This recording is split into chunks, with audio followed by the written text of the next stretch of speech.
Hello guys, welcome to Study IQ. I'm Safir. In this session, we are going to talk about the sub-schools of Dravida style of temple architecture. So it's actually temple architecture in South India. So that's the Dravida style. And then there are two sub-schools with some modifications or some variations, or I would say that variations of Dravida style. So there might be some kind of new things which have added, new concept might have added, some kind of new structure would have been there. So this is what I want to discuss here. So these are like Vijayanagar and then Nayaka.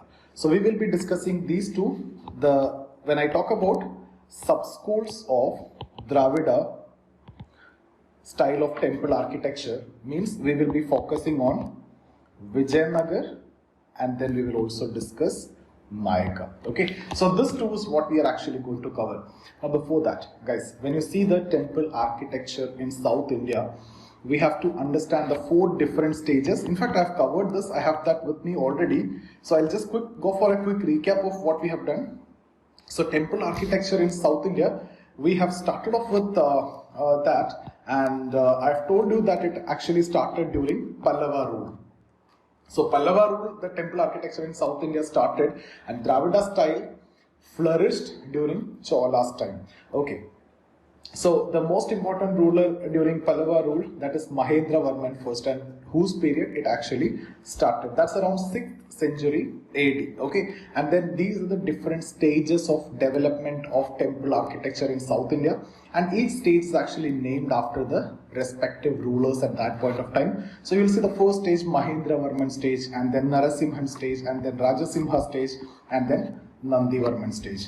So if you see the first stage, it's actually a kind of rock cut cave architecture. So the rock, the hill, then you cut it and you make a cave. So it's nothing but a cave. Okay, and some kind of idols or images were kept inside that, and they don't call it as temple, they rather call it as mandap. Okay, so that's the first stage, that is a Mahendravarman stage. And when it comes to the second stage, that is the Narasimhan stage, you will be seeing the same cave has been developed further. It has been decorated inside like this, you can see something here. And then exterior also some kind of refinement has been done. So the outer side is also refined and gave a kind of shape of a temple. Earlier it was like a cave, now it looks like a temple.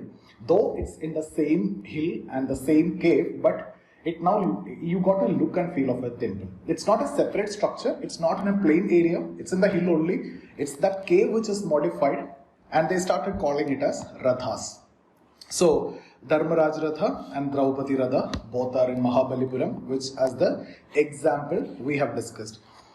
And the third stage, which comes with some more modification, like it's a proper structure of a temple and it's in a plain area, it has been separately constructed. That means they came out of the cave. So that is the Rajasimha stage, and this third stage actually gave rise to the Dravida style. So from here onwards, Dravida style. Okay, so it's in a plain area. Example, Shore Temple, Kailashnath Temple, Kanchipuram. Shore Temple is actually in Mahabalipuram. Okay, so this gave rise to the Dravida style. And when we talk about the fourth stage, that is the Nandivarman stage, it is nothing but proliferation of these some small temples in different regions where they are having control. Okay, so that's about the four different stages. And when it comes to Dravida style of temple architecture, you have seen this. Right, there is a big boundary wall. You can see here, there is a big boundary wall. And then this is a gateway which is called as Gopuras. Okay, and then you can see there is a prayer hall here. Okay, so there is a prayer hall. And you can see there is a water tank, which is a very important feature of South Indian temple architecture or the Dravida style. If you compare it with Nagara, that means the North Indian style, you won't find any water tank. So here you will find water tank. Nagara style, 95% of the case you won't find water tank, but exception is there, that's the Solangi style, Gujarat. You will find the water tank, massive stepped water tanks, and then some small deities and some small temples were made on the steps. Okay, so like I've shown you this one. Can you see here? This is what? This is the water tank in, this is how it looks like. These are some small deities or the temples which has been made on the stairs. So water tank is there. Okay, now here water tank is there. Normally North India, you won't find it. It's a specific feature in South India, and for the performance of certain rituals, you need to wash your hands and all. You may take bath also in the water tank. Okay, so that's actually the purpose of this. Boundary wall is also a feature of Dravida style. You won't find boundary walls in the North Indian style or the Nagara style. Then, like Nagara style, what is common here is they follow the Panchayatan pattern, right? That system, right? Panchayatan system is a method of placing the gods, the deities, 1+4 method, right? One main god and then 4 subsidiary god. So this is what you can see. This is the main god, and then you will be finding these are some subsidiary shrines, subsidiary gods are kept. So that is a similarity with the Nagara style. And then this small passage is there. Okay, that is what Antaral, and these are sculptures of Dwarpal. If you see in Nagara style, it is sculptures of Mithun, and then river Ganga, Yamuna, etc. are kept over there. So this 1+4 style is what I've been talking about, and this is what Garbhagriha, which is nothing but sanctum and sanctorum, and this pyramidal structure, this is the Vimana. Okay, so if you see the Nagara style, there was Shikhara, which was a curvy linear structure. So here Vimana, which is a pyramidal structure, you won't find any curves at any point or at any part of the Vimana. So instead of Shikhara, here Vimana, that was curvy linear, that's a curved structure. Here it's a pyramidal structure, and Panchayatan's pattern, it is the same, 1+4 placing of god, and sculptures are there. Prayer hall here, there the prayer hall is called as Mandap. Okay, now if you remember the first stage, that temple, they don't call it as temple, rather they call it as mandap. There in Nagara style, prayer hall is called as, mandap. Okay, so I hope these things are very clear. Now separately, this Vimana I can show you. It's like this. So this is what the Vimana. That's, you can see that pyramidal structure. And then if you look into the features, the most important features, the Panchayatan style, like the North Indian, and then crucified ground plan, which is also like the Nagara style. So this is a commonality, right? Panchayatan style and the crucified ground plan. Then water tank, you will find here, not in Nagara, okay, but exception is Solanki. Outside boundary wall, here you will find it is a typical feature, okay. And then Vimana, which is pyramidal, there it is Shikhara, which is curvy linear, and Gopuras, that is nothing but the gateway, and then Dwarpal's sculpture. There Mithun, river Ganga, Yamuna, etc. will be kept over there. So these are the features that we have discussed about the Dravida style. Guys, very important, if you haven't watched that video, please do watch that video. It will give you a lot of information, and in-depth analysis is what we have done in that particular video. So here, what I have done in the previous video, I have just gone for the summary of that, because I'm going for the variations of this. That means some kind of modifications you'll find within this. So to explain that, you need to have some clarity about what we have discussed. So in case if you haven't watched that video, that's the reason why I've done this. Now it will be better if you can watch that. Even otherwise also, you got most important information. So it's up to you only. Then these are examples, okay, and then we discussed about Nataraj sculptures. Okay, now let's look into the sub-schools of Dravida. That is, let's start with the Vijayanagar. Guys, some history, some facts. Vijayanagar kingdom was established in 1336 by two brothers, Harihar and Bukka. Okay, now who is the most important ruler in this dynasty? The most important ruler is the Krishna Devaraya. Okay, so Krishna Devaraya. So in Vijayanagar there were 4 dynasties. Okay, 4 dynasties means the Vijayanagar was actually ruled by 4. That means 4 clans. Okay, so 4 dynasties were there. What are they? Agama, okay, and then Sangama, and then Suluva, and then Tuluva. Guys, the pronunciation, just don't mind the pronunciation. So Agama, Sangama, and then Suluva and Tuluva. And most important ruler that I have told, Krishna Devaraya, is from the Tuluva dynasty. Okay, so Suluva, Tuluva, Sangama, Agama. Just remember these names of these 4 dynasties, and just remember that the Krishna Devaraya is from the Tuluva dynasty. So now here let's come to the topic, that the variation of Dravida style is what we are discussing. So in Vijayanagar, what is the main variation? You'll see the structure wise 90% it is continued, whatever we have seen there, like the water tank, the boundary wall, the prayer hall, the Vimana. These structure wise things have been kept the same to an extent, 90%. And here you will find some minor changes. That's why we kept it as 90%, and some new concepts have been introduced. So let's see what are they. So let's look into the features of this. Okay. So here you will find you have discussed about Gopuram, right? That is nothing but the gate wall. So here this one Gopura. Here what you will find is, in the Gopuras, in the sides of the Gopuram, images of supernatural horses were carved out. So this is the Gopura. So in the sides, that means here and here, like if this is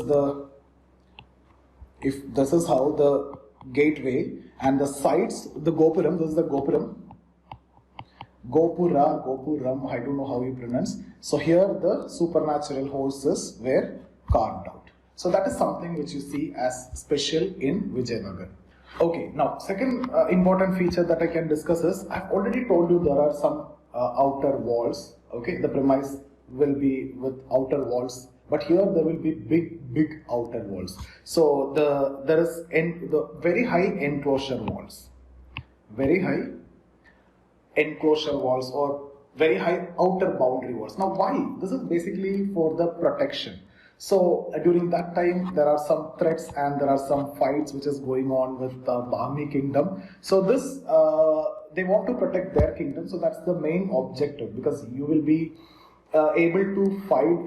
If you have height, then you can understand who's coming and attacking you. You can keep some watchman things kind of like that over there. Secondly, why you need to protect the temple? Because the most of the treasury related aspects and everything will be kept over there. So there is a chances that these guys will come and loot it. So that is the reason why it is kept in the temple. So the temple is protected with bigger outer boundary walls. So that's another feature. Okay. So these are the two features. Now we will also discuss, as I've told you, some new concept which has been introduced. Now one of the important concept is they introduced the concept of Amman Shrine. It was dedicated to chief wife of the main deity. So dedicated to chief wife of main deity. And second important concept is the Kalyana Mandap. That is for marriage ceremony. Okay. So Kalyan Mandap or Kalyana Mandapam. I don't know how you pronounce it. In South India it is Kalyana Mandapam, in Kerala, Tamil Nadu and all. In North India it may be Kalyan Mandap. So I'll just write it as Kalyan Mandap. Okay. So meant for marriage. The purpose is for conducting the marriage ceremony. For example, a Virupaksha temple, which place? Pattadakkal. Remember the place name also? Pattadakkal. Okay. And Shiva temple of Lipakshi. So Shiva temple at Lipakshi. So guys, just remember this two features. So when I talk about Vijayanagar, I have told about some changes in the feature and some new concept. So you will find the outer, the gateway. Okay, around the gateway or the sides of the gateway, supernatural horses are carved out. So here like this, you can see that. And then very high boundary walls to protect from the Bahmani kingdom. Okay, so then when you see the new concept, Amman Shrine, that is dedicated to the chief wife of the main deity. I told you there is one main deity and there are 4 subsidiary deities. So here is for the main deity. Okay, this is a Panchayatan style. And then Kalyan Mandap, that's for the marriage. So Virupaksha temple, Pattadakkal, and then Shiva temple, Lipakshi. So next is Nayaka style. Guys, who are Nayakas? Now let me talk about Nayaka style.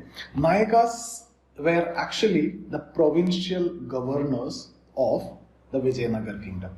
So Vijayanagar kingdom, there are some provinces. So that provinces were controlled by some higher officials. They are the Nayakas. So there are some posts like Amar Nayak. You might have read it in the childhood in some stories like Amar Nayak and Nayakas. These are different posts like judicial officers, the military commandants, like that. So there are some good posts, which is very high valued posts, which are in the provinces. So if this is the area where Vijayanagar is there, out of the reach of the king, maybe in other areas, these provinces are actually run by or controlled by the provincial governors. So Nayakas are actually the provincial governors of Vijayanagar kingdom. So these are high level officials and these are high level posts, this Amar Nayak, Nayakas, etc. So now what happened is there was a battle, that battle of Talikota. So this let me write it, Battle of Talikota. This led to the decline of Vijayanagar Empire or Vijayanagar dynasty or Vijayanagar kingdom. Okay, so this led to the decline of, and once Vijayanagar kingdom or decline started, these provincial governors, these Nayaks, they established, wherever they were in control in that region, they declared themselves as the king. They declared themselves as the rulers over there.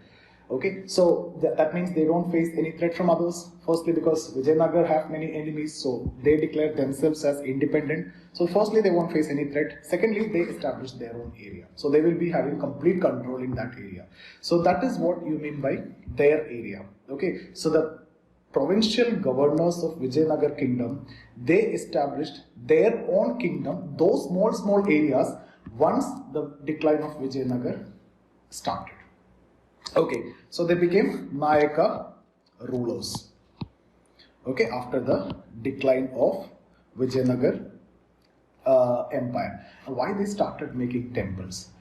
So Vijayanagar rulers, they have made temples and we have discussed about that. Now Nayaka rulers, why they are making temples? Because you started making temples, you'll get credibility, you'll get acceptance in the minds of the people. Yes, these are rulers, they are capable of ruling and they are constructing temples and these are good things that they are doing. So that was actually the main purpose of making temples by Nayakas, because they want to get that initial legitimacy or that acceptance or the approval of the people that they are the rulers now. Okay, now I will have to discuss about the feature of this Nayaka style. So features, if you see, mainly they introduced a new structure which is known as Paragrams. Now this has been asked in Prelims before. So what do you mean by Paragrams? These were actually nothing but the huge corridors along with covered ambulatory passage. Before also, when I talked about Nagara style, I discussed about covered ambulatory passage around the Garbhagriha or the sanctum and sanctorum to make circle around the main deity, main god. So the followers can come and take a circle around the deity. So covered ambulatory passageway. Okay, now the corridors are big, huge. It's not like normal small corridors. Okay, so it's like you will be finding something like this. The corridors, this is how the corridors are made, and this is huge, big area has been there. So firstly, this is for the people to walk around in that area. Secondly, it is also meant for some shops, which is related to the religious things. So this is what the objective. If you have visited Meenakshi temple, you will be able to see that very clearly and you can understand it. For example, Meenakshi temple in Madurai. Okay, Tamil Nadu. So if you see, guys, Meenakshi temple, who's the Meenakshi? Parvati. Okay, so Parvati. Okay. Now, what is the other name of this Meenakshi temple? Another name is Sundareshwar temple. Sundareshwar temple. So if Meenakshi temple's other name is Sundareshwar temple, and if Meenakshi is Parvati, who's going to be the Sundareshwar? Shiva. Okay, so Lord Shiva. So guys, that's about the variations. It's pretty simple only. So we discussed about the Nagara style. We discussed about the Dravida style, right? And the sub-school of Dravida, that is what Vijayanagar, and Nayaka style. So Vijayanagar and Nayaka. So these are the two sub-schools. Vijayanagar, this is not important. What we need is the features. Like you will see Gopura, side of the Gopura, you will be finding supernatural horses were carved out. Then very high boundary walls. And then few concepts like Amman Shrine, which is dedicated to the chief wife of main deity, and then Kalyana Mandap for the marriages. So example, Virupaksha temple and Shiva temple. Then Nayaka style, if you see, mainly this one, they have introduced the concept of Paragrams. Remember the name, I'm just putting it in the inverted comma. And huge corridors with the covered ambulatory passageway. So there are shops also, which is related to the religious things which you will find inside the corridor. So that's what we discussed. And example is Meenakshi temple. So guys, we are done with South Indian temple architecture. Now the other we will discuss in the next session. The other North Indian we have done, South Indian we have done. Two more styles there we'll be discussing in the next session. Okay, thank you so much for watching guys. If you like the video, give me a thumbs up and see you in the next session.